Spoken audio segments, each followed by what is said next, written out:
জনগণই বিচার করবে, আপনারাই বিচার করবেন। কিন্তু 4 মাসের মাথায় আপনারা পলিটিক্যাল ট্রায়াল এবং মিডিয়া ট্রায়ালের মাধ্যমে যদি বিএনপির সাফল্য বিচার করতে চান, তাহলে সেটা একদম অনৈতিক হবে। তাদের এই দাবিটা কি ভিত্তিহীন কিনা, এটা হ্যাঁ বা নাতে উত্তর দেওয়া যাবে না।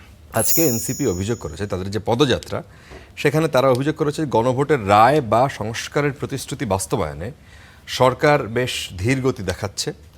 তারা বলছেন যে এমনকি একে জাতির সাথে বেইমানি বলেও আখ্যা দেয়া হচ্ছে। বিএনপি কি জুলাই সনদ, গণভোটের রায় কিংবা নির্বাচন ইশতেহারে দেয়া প্রতিশ্রুতি অনুযায়ী দেশ চালাচ্ছে? এটা হচ্ছে 1 নম্বর। 2 নম্বর হচ্ছে বিরোধী দলগুলোর এই অভিযোগ, সেটা কি ভিত্তিহীন? ধন্যবাদ আপনাকে এবং আপনার মাধ্যমে দর্শক শ্রোতাদেরকে ধন্যবাদ, শুভেচ্ছা ও সালাম। আপনি যে প্রশ্নটা করলেন যে তাদের এই দাবিটা কি ভিত্তিহীন কিনা, এটা হ্যাঁ বা নাতে উত্তর দেওয়া যাবে না। ভিত্তিহীন বলা যাবে না, আবার তারা যে দাবিটা করছে এটা আমি মনে করি অস্থিরতারও একটা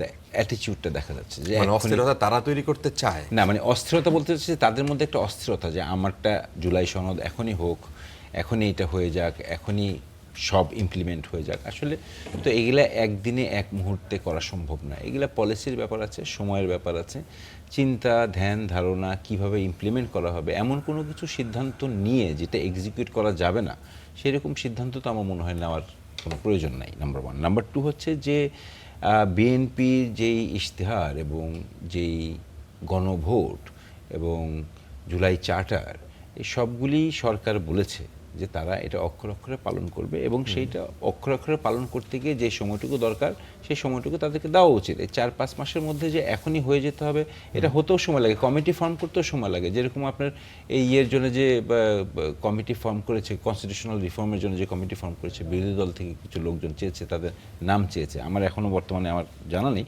ওনারা নাম দিয়েছে কি দেননি। দিলে নিশ্চয়ই কমিটির কাজগুলি শুরু হয়ে যাবে। তো ওনারা যদি সেটা যদি শুরু হয়, সেটাও একটা রিফর্মের কাজ।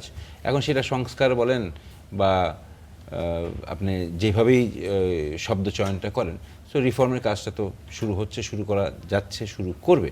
এবং এর মানে এই না যে বিএনপি এখন পর্যন্ত তার ইশতেহার অনুযায়ী যতটুকু 4 মাসে সম্ভব সবগুলি আস্তে আস্তে ছুঁয়ে যাচ্ছে। আপনি গ্রাম বাংলা কৃষকদের জন্য যেভাবে কাজ করে যাচ্ছে, খাল খনন করে যাচ্ছে, এবং এটা মাত্র যা শুরু।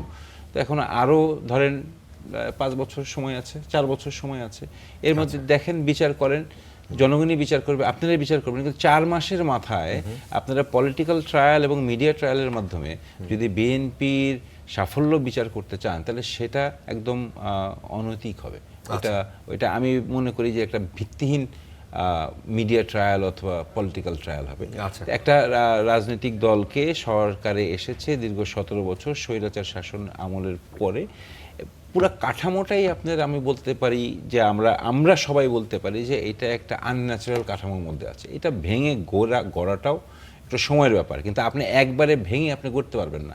একটু গঠনের মধ্যেও এটা গঠনমূলকভাবে গড়তে হবে। আপনি একবারে ভেঙে চুরমার করে নতুন করে গড়তে গেলে ওটা আবার ভিন্ন ধরনের দেখা যায়। সেখানে আবার তখন সেটা বিশৃঙ্খলার দিকে এগিয়ে যাবে। আচ্ছা।